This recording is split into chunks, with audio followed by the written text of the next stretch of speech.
Hey everybody, it's Neil and I have this. This is a key holder and mail holder kind of thing here that I can hang up by my door. So here, this is what it's going to look like. I'll take it out of here. You can see the box is empty, so let me just put that over here. And this is it.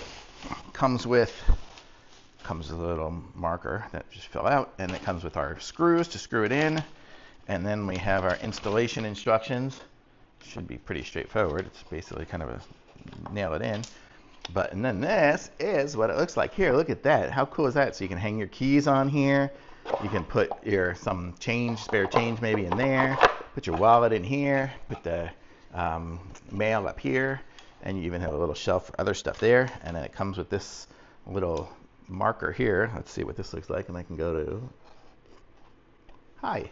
I don't know if you can see that. There we go. So marker in. So kind of a white dry erase marker. And then the dry erase.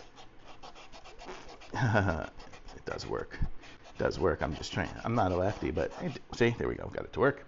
So then we can keep our pen in there or whatever. And really cool. And then it has the little screw holes there. So if you put it into the wall or whatever, these are going to be lined up, I guess, already. So you can line up where the screws go, hang it up, and you're good to go. So this is a nice little thing to keep by the door and hang all your keys and hang all your stuff and have everything ready to go. So I like it. Really nice. Really good. Snazzy looking. Thumbs up.